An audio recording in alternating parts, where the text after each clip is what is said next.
मुफ्ती मुर्तजा कासमी साहब के बयान सुनने के लिए मुफ्ती मुर्तजा सहारनपुरी चैनल को सब्सक्राइब करें और घंटी को दबाना ना भूलें ताकि आपको हमारी हर वीडियो की नोटिफिकेशन मिलती रहे। बिस्मिल्लाहिर्रहमानिर्रहीम। अल्हम्दुलिल्लाहि रब्बिल आलमीन। अल्हम्दुलिल्लाहि नहमदुहु व नस्तईनुहु व नस्तगफिरुहु व नु'मिनु बिही व नतवक्कलु अलैहि व नऊज़ु बिल्लाहि मिन शुरूरि अनफुसिना व मिन सय्यिआति अअमालिना। मन यहदिहिल्लाहु फला मुदिल्ल लहु व मन युद्लिल फला हादिय लहु। व नशहदु अन ला इलाहा इल्लल्लाहु वहदहु ला शरीका लहु व नशहदु अन्न सय्यिदना व सनदना व हबीबना व शफीअना व मौलाना मुहम्मदन अब्दुहु व रसूलुहु सल्लल्लाहु तआला अला खैरि खल्क़िही मुहम्मदिन व आलिही व अस्हाबिही व अज़वाजिही व अहलि बैतिही अजमईन। अम्मा बअदु फ़अऊज़ु बिल्लाहि मिनश शैतानिर रजीम। बिस्मिल्लाहिर रहमानिर रहीम। इन्नल्लज़ीना आमनू व अमिलुस सालिहाति सयजअलु लहुमुर रहमानु वुद्दा। सदक़ल्लाहु व मौलानल अलियुल अज़ीम व सदक़ रसूलुहुन नबियुल करीम व नहनु अला ज़ालिका लमिनश शाहिदीन वश्शाकिरीन वल्हम्दुलिल्लाहि रब्बिल आलमीन। सभी अक़ीदत व मोहब्बत में दरूद शरीफ का हदिया पेश करें, इबादत समझ कर। अल्लाहुम्मा सल्लि अला मुहम्मद व अला आलि मुहम्मद कमा सल्लैता अला इब्राहीम व अला आलि इब्राहीम इन्नका हमीदुम मजीद। अल्लाहुम्मा बारिक अला मुहम्मद व अला आलि मुहम्मद कमा बारकता अला इब्राहीम व अला आलि इब्राहीम इन्नका हमीदुम मजीद। मेरे प्यारों, बुजुर्गों, दोस्तों, प्यारे बच्चों, अल्लाह तबारक व तआला का बड़ा एहसान हम सब के ऊपर है, करम है कि उस रब ने हम सब को मुसलमान बनाया है। बहुत बड़ी दौलत है। और फिर मजीद अल्लाह ने आमालिय सालिहा की तौफीक हम सबको बख्शी है। जुमे का दिन ख़ास इबादत का दिन, इसका हमने अदब व एहतराम किया। आज़ान हुई और हम फ़ौरन मस्जिद में आ गए। ये अल्लाह की मोहब्बत है, क्योंकि आज़ान में ये बात कही गई, अल्लाह सबसे बड़े हैं। हमारे कामों से और हमारे दोस्तों से, घर वालों से सबसे बड़े कौन हैं? अल्लाह। उस रब ने हमें बुलाया और हम आ गए। ये अल्लाह की बड़ी मेहरबानी है हमारे सबके ऊपर। पिछले जुमे में आप हजरात के सामने कुछ दीन के मुतालिक कि अल्लाह नेक अमल करने वालों से मोहब्बत रखते हैं, और अल्लाह जब नेक अमल कोई करता है और गुनाहों से बचते हैं तो अल्लाह उनसे जब मोहब्बत करते हैं तो अल्लाह की सारी मखलूक उनसे मोहब्बत करती है। अल्लाह की सारी मखलूक उनसे मोहब्बत करती है जो अल्लाह के नेक बंदे होते हैं। तो हमें कोशिश ये करनी है इस दुनिया में कि हमें नेक बनना। इन बयानात का मकसद, नमाज पढ़ने का मकसद, कलाम पाक की तिलावत का मकसद और ईमान का मकसद भी यही है कि हम अल्लाह को राजी करके इस दुनिया से कामयाब होकर चले जाए। हमारी जिंदगी का मकसद ये है। और अल्लाह राजी होगा اللہ کے حکموں پر چلنے سے، اللہ کے رسول صلی اللہ علیہ وسلم کے طریقے پر چلنے سے اللہ راضی ہوں گے، اس کے حکموں کو توڑنے سے اللہ ناراض ہوتے ہیں، اور ناراضگی کی علامت یہ ہوتی ہے کہ دنیا بھی ناکام اور آخرت بھی ناکام ہو جاتی ہے۔ تو ہمیں اپنے بچوں کو پچھلے ہفتے میں یہ بات بتائی تھی کہ ہمیں کیا سیکھنا ہے۔ آمنت باللہ، میں ایمان لایا اللہ پر۔ اپنے بچوں کو یہ بات بتائے، خود بھی یہ بات سنے سمجھے کہ میرا ماننا کس کو ماننا، میں اللہ کو مانتا ہوں۔ آمنت باللہ، میرا ایمان، میرے جذبات، میری جوانی، میری زندگی، میری عمر، میرا مال، سب اللہ کے لیے۔ یہ مقصد ہے ایمان۔ میرا اٹھنا، میرا بیٹھنا، میرا چلنا، میرا پھرنا اللہ کے لیے۔ جب تک میں زندہ ہوں اللہ کی مرضی سے ہوں، اور جب میں دنیا سے جاؤں گا اللہ کی مرضی سے جاؤں۔ آمنت باللہ، میں اللہ پر ایمان رکھتا ہوں۔ اپنے بچوں کو یہ بات سمجھائے شروع میں کہ آمنت باللہ، اللہ پر ایمان رکھو بیٹا۔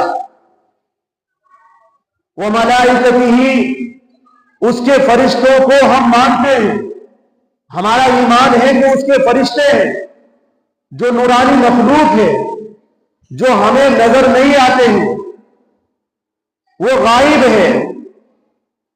وہ ملائکتہ، اس کے فرشتوں پر میں ایمان لایا۔ یہ اپنے بچوں کو بھی بتائے، خود بھی سمجھے۔ وہ کتبہ، اور اس کی کتابوں پر میرا ایمان ہے۔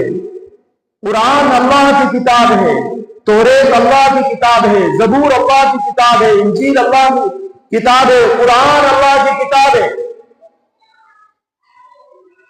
اللہ نے وہ ہمیں دی ہے قرآن۔ میرا ایمان، مانتا میں سب کتابوں کو ہوں، لیکن مانتا ہوں کس کی؟ قرآن کی۔ مانتا سب کتابوں کو ہوں، لیکن مانتا کس کی ہوں؟ قرآن کی۔ یہ بات ذہن میں رکھنا ہے، میں جو کہہ رہا ہوں اس کا فرق سمجھنا ہے۔ ماننا سب کو ہے، لیکن ایک ہی کی ماننا، قرآن کی ماننا، قرآن کے مطابق زندگی گزارنا ہے، کامیابی کے راستے ہیں۔ وَرُسُلِهِ، اور اس کے سارے پیغمبروں پر میرا ایمان ہے، میں سب کو مانتا ہوں، کسی کے درمیان تفریق نہیں کرتا ہوں۔ یہود و نصارہ کی طرح کہ ایک کو مان لیا، ایک کو چھوڑ دیا، سب کو مان لیا، ایسا نہیں ہوں۔ ہم عیسیٰ کو بھی مانتے ہیں، ہم موسیٰ کو بھی مانتے ہیں، ہم داؤد کو بھی مانتے ہیں، ہم سلیمان کو بھی مانتے ہیں، ہم ابراہیم کو بھی مانتے ہیں، ہم نوح کو بھی مانتے ہیں، ہم آدم کو بھی مانتے ہیں، اور ہم آخری پیغمبر حضرت محمد صلی اللہ علیہ وسلم کو تو وہ تو ہمارے لاڈلے پیغمبر ہیں، وہ تو اللہ کے لاڈلے پیغمبر ہیں، اور ہم سب کے نبی ہیں، تو ہم ان کو مانتے ہیں، لیکن مانتے سب کی ہیں، لیکن مانیں گے ایک کی، حضرت محمد صلی اللہ علیہ وسلم کی ہم مانیں گے، ان کے لائے ہوئے دین کے مطابق زندگی گزاریں۔ اب حضرت موسیٰ کا دین نہیں چلے گا، عیسیٰ کا دین نہیں چلے گا، اب ابراہیم کا دین نہیں چلے گا، اب سلیمان اور داؤد کا دین نہیں چلے گا، اب دین چلے گا قیامت تک حضرت محمد صلی اللہ علیہ وسلم، اس کے مطابق اترنا ہوگا، اس کے مطابق زندگی گزارنی ہوگی، کامیابی کا راستہ اس کے رسولوں پر۔ وَرُسُلِهِ وَالْيَوْمِ الْآخِرِ، اور قیامت کے دن کو بھی میں مانتا ہوں، آخرت کو مانتا ہوں، قیامت کے دن کو میں مانتا ہوں۔ اپنے بچوں کو بھی یہ بات سمجھائے، نہیں تو آج کیا ہو رہا ہے، ہمارے بچوں کو یہ بات پتا نہیں کہ مسلمان کہتے کس کو ہے۔ صرف ٹوپی رکھنا یا نماز جمعے کی پڑھ لینے کا نام مسلمان نہیں ہے۔ مسلمان یہ ہے جو میں بتا رہا ہوں آپ کو، جو قرآن نے فیصلہ کیا ہے، جس کو ایمان مجمل کہتے ہیں، جو حدیث شریف میں لکھی ہوئی ہے کہ اس آخرت اور قیامت کے دن کو ماننا ہے۔ میرا حساب ہوگا، میں اللہ کے سامنے کھڑا ہوں گا، میری زندگی اللہ میرے سے پوچھے گے، بتا میرے بندے، میں نے تجھے زندگی دی تھی، تو نے اس کو کہاں گزاری؟ میں نے تجھے مان دیا تھا، اس کو کہاں سے کمایا، کہاں لگا کر آیا ہے؟ میں نے تجھے اولاد دی تھی، تو نے کہاں تک ان کو دین سکھایا ہے؟ تیری کیا تمنا یہ تھی؟ تو نے دنیا میں کتنے لوگوں کی مال کتنے لوگوں پر خرچ کیا ہے؟ کون لوگ تیری روزی تیرے کمانے سے فائدہ اٹھاتے تھے؟ اور تیری زندگی کے لمحات کس پر ختم ہو رہے ہیں؟ تیری زندگی کس چیز پر ختم ہو رہی ہے؟ اللہ کل قیامت کے دن پوچھیں گے، یہ ہم سب کا ایمان ہے اور ہمیں بتانا پڑے گا۔ اللہ تبارک و تعالیٰ گریبان پکڑ کر بال کو پوچھیں گے، بتاؤ میرے بندے، میں نے تجھے مال دیا تھا، تو نے کہاں لگایا؟ میری زندگی دی تھی 60 سال 50 سال 40 سال، تو نے کہاں اس کو لگائی؟ یہ ہے والیوم الآخر۔ جب ہم اپنے بچوں کو بچپن میں یہ بات سکھائیں گے کہ اللہ پوچھیں گے تیرے سے تو نے زندگی کہاں گزاری ہے، تو اس کی صاف تختی پر، دل کی تختی پر لکھا ہوا آئے گا۔ وہ بار بار یہ بات یاد رکھے گا، میرے باپ نے مجھے، میرے ابو نے مجھے بچپن میں یہ بات بتائی تھی کہ قیامت کا دن آئے گا اور مجھے حساب دینا پڑے گا۔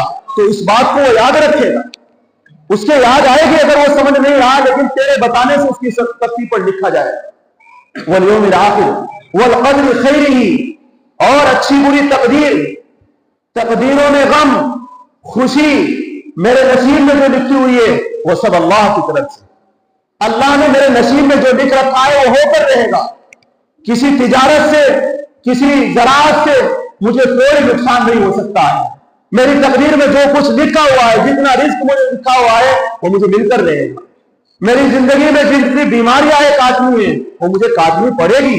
یہ میرا مقدر ہے، یہ میرا نصیبہ ہے، یہ میری تقدیر ہے۔ ہمیں اس بات پر ایمان لانا پڑے گا۔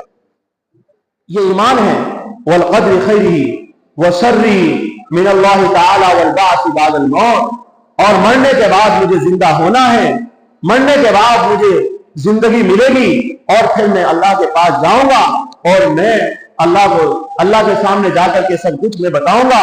اچھے کاموں پر مجھے سزا ملے گی اور برے کاموں پر، اچھے کاموں پر مجھے انعام ملے گا اور برے کاموں پر مجھے سزا ملے گی۔ تو جب ہم خود بھی اس سبق کو یاد رکھیں گے اور اپنے بچوں کو بتائیں گے تو انشاءاللہ وہ بچے ہمارے سامنے بھی جھکیں گے، اللہ کے سامنے بھی جھکیں گے۔ اور ایک بات یاد رکھو، جس نے اپنی اولاد کو بچپن میں 3 سبق یاد کرا دیے، کتنے؟ 3 سبق یاد کرا دیے، انشاءاللہ وہ اس کا بچپنا نہیں، اگر 55 کا بھی ہو جائے گا، 100 سال کا بھی ہو جائے گا، باپ کے سامنے جھکے گا، ماں باپ کا ادب کرے گا۔ نمبر 1، سب سے پہلے ہم اپنے بچوں کو ایک بات یاد کرائیں، حضرت محمد صلی اللہ علیہ وسلم کی محبت ان کو بتائیں۔ ان کی محبت ہمارا ایمان ہے۔ جب ہم اپنے بچوں کو یہ بات بتا دیں گے کہ آخری پیغمبر حضرت محمد صلی اللہ علیہ وسلم، بیٹے ان سے محبت بہت ضروری ہے، اگر ان کی محبت دل میں نہ پائی گئی تو قبر کا تیسرے سوال میں تو فیل ہو جائے گا، اور جب تو فیل ہو جائے گا تو ناکام ہو جائے گا۔ قبر کا تیسرا سوال، بتاؤ اس صورت کے بارے میں کس کی صورت ہے؟ اگر یہودیوں کی صورت لے کر جائے گا، اگر یہودیوں کے کپڑوں کے ساتھ مرے گا تو وہ صورت آپ کے سمجھ میں نہیں آئے گی کہ کون ہے۔ اگر آپ ایمان کے مطابق زندگی گزار کر گئے، اپنا ظاہر اپنا باطن حضرت محمد صلی اللہ علیہ وسلم کے مطابق بنایا، تو پھر یاد رکھو قبر کا تیسرا سوال آپ کا آسان ہو جائے گا، نہیں تو قبر کے تیسرے سوال میں پھنس جاؤ گے آپ۔ تو آپ صلی اللہ علیہ وسلم کی محبت اپنے بچوں کو سکھاؤ۔ دوسرا سبق ہے آپ کے اہل بیت، آپ کی ازواج مطہرات، آپ کے خاندان، یعنی آپ صلی اللہ علیہ وسلم کی جو خاندان ہیں ان کی محبت ان کو بتاؤ، ان کے کارنامے ان کو سناؤ، ان کی زندگی کے واقعات ان کو بتاؤ۔ اور تیسری چیز ہے قرآن کریم کی تلاوت۔ اگر آپ کے بچے ان 3 چیزوں سے جڑ گئے تو یاد رکھو وہ آپ کے بھی ہیں اور وہ اللہ کے بھی ہیں اور رسول کے بھی ہیں، اور وہ آپ کے بچے کبھی بھی نافرمانی نہیں کریں۔ یہ ہمیں اپنے بچوں کو یاد کرانا، لیکن آج تو پورا ماحول ہی بدلا ہوا ہے۔ آج ہماری خوشیاں دیکھو، آج ہمارے غم دیکھو، سب پورا معیاری الٹ گیا۔ ہمارے نکاحوں کے، شادیوں کے پورے پروگرام یہودیوں کے پروگراموں کی طرح۔ حالانکہ निकाह एक इबादत है, निकाह एक जोड़ पैदा करता है, निकाह एक इबादत है। हमारी खुशियों में हम अल्लाह को, गमों में तो सब याद रखते हैं, जरा सी मुसीबत आ जाए अल्लाह याद आते हैं, रसूल भी याद आते हैं, सब याद आते हैं। अभी आपको बहुत तेज बुखार चढ़ जाए, फिर देखो आप कैसे कैसे सोचते हैं।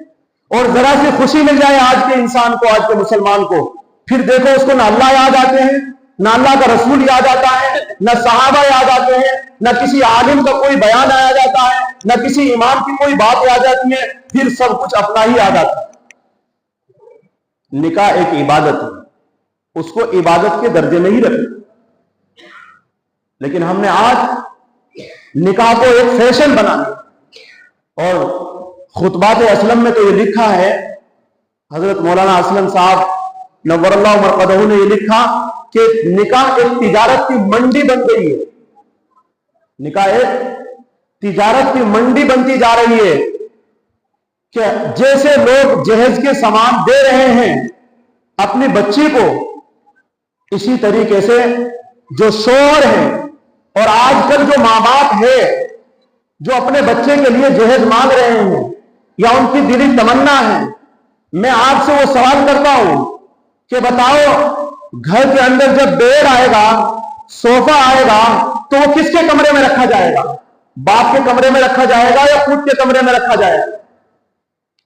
मांगा बाप ने है, तमन्ना बाप की है कि मेरे बेटे को ऐसा सोफा मिले, ऐसा बेड मिले, ऐसी गाड़ी मिले, ऐसा फर्नीचर मिले, ऐसे कपड़े मिले, बाप की तमन्ना है। लेकिन बाप के कमरे में नहीं डाला जा रहा है सामान। बेटे के कमरे में सोफा है, बेटे के कमरे में बेड है, अलमारी है, उसके कमरे में गाड़ी है, चाबी गाड़ी की बेटे के हाथ में है, सब कुछ उसके है। याद रखो, अगर इस नियत के साथ आपने जहेज लिया है, कल कब्र में चला जाएगा बाप, बेटा बेड पर सोएगा और बजेगा किसके? बाप की। ठुकाई जो होगी कब्र के अंदर वो बाप की होगी, वो मां की होगी, और मरना जरूर है, मरना जरूर है। लेकिन आज हम अपने ब्याहों में, अपनी शादियों में, अपने निकाहों में, अल्लाह के रसूल सल्लल्लाहु अलैहि वसल्लम ने फरमाया कि आगमुल निकाही बरकतन व ऐसरहु मऊनतन, जिस सबसे बरकत वाला निकाह वो है जिस निकाह के अंदर खर्चा कम होगा। मैंने पहले भी ये बात बयान की है, आज फिर से बयान कर रहा हूं, लेकिन ये इस बात का असर नहीं हो रहा है। लेकिन हमें कोई इस बात की उलझन नहीं है कि नहीं हो रहा है। हमारा काम तो सिर्फ इस कुर्सी से पैगाम देना है, क्योंकि अल्लाह ने हमें जिम्मेदारी दी है इस बात की। हम तो ये पैगाम सुनाएंगे, जब तक रहेंगे सबको सुनाया जाएगा और कयामत तक ये बात सुनाई जाती रहेगी। तो इसलिए निकाह जो है सबसे ज्यादा बरकत वाला कौन सा है? जिसमें खर्चा कम हो। लेकिन आज हमारा सबसे ज्यादा माल, असासा और खर्चा सबसे ज्यादा निकाहों के अंदर लगाया जा रहा है। निकाहों के अंदर बरकत डालने वाला कौन है? निकाहों के अंदर सुकून और बरकत डालने वाला कौन है? बोलो। निकाहों के अंदर बरकत और सुकून डालने वाला कौन है? अल्लाह है ना। तो जब अल्लाह के रसूल सल्लल्लाहु अलैहि वसल्लम ये कह रहे हैं कि सबसे ज्यादा बरकत वाला निकाह वो है कि जिसमें खर्चा कम हो, तो फिर हमारे इतना खर्चा करने से सुकून आ जाएगा बच्चे की जिंदगी में? उस बच्चे की जिंदगी में सुकून आ जाएगा? नहीं आएगा। मैं कहता हूं नहीं आएगा, हदीस कहती है नहीं आएगा, अल्लाह कहते हैं कि उस निकाह में नहीं आएगी बरकत। वो हमेशा जिंदगियां उजाड़ ही रहती है, और वो घर कितने भी आबाद कर लो लेकिन वो कभी आबाद नहीं हो। इसलिए मेरे भाइयों, मेरे प्यारों, जरूरत इस बात की है कि अपने निकाहों में सादगी लाओ, अल्लाह के रसूल सल्लल्लाहु अलैहि वसल्लम के तरीके पर लाओ। दो जहां के सरदार की शादी है, सबसे पहली शादी अल्लाह के रसूल सल्लल्लाहु अलैहि वसल्लम ने 11 निकाह किए हैं, और 11 निकाहों में 10 औरतें बेवा हैं। सिर्फ एक औरत है जो 40 साल की उम्र के बाद कंवारी है, नहीं तो सब बेवा है। सबसे पहला निकाह किससे हुआ हमारे नबी का? मालूम है किससे हुआ हमारा सबसे पहला निकाह? हमारी माँ सबसे पहली माँ कौन सी है? हमारी हजरत खदीजतुल कुबरा रज़ी अल्लाह ताला अन्हा हमारी माँ है सबसे पहली। 40 साल की उम्र है और हमारे नबी 25 साल की उम्र। जाहिर सी बात है 25 साल का एक नौजवान, और वो भी इतना खूबसूरत, इतना चमकदार, उस 40 साल की औरत का क्या मुकाबला कर सकता है? और उसके चेहरे की रौनक, जो 25 साल का नौजवान है, मेरे और आपके आका हजरत मोहम्मद सल्लल्लाहु अलैहि वसल्लम है, और वो 40 साल की औरत के चेहरे से क्या मुकाबला कर सकता है? लेकिन चचा ने ये रिश्ता मुंतखब किया और घर में आई हजरत खदीजतुल कुबरा रज़ी अल्लाह ताला अन्हा। कोई चेहरे पर शिकन नहीं, किसी तरह की कोई उलझन नहीं, किसी तरह की कोई परेशानी नहीं। अल्लाह के रसूल सल्लल्लाहु अलैहि वसल्लम ने जब तक उनके साथ वो जी है, कोई दूसरे निकाह का ख्याल भी नहीं किया। उम्मत को सबक देकर गए।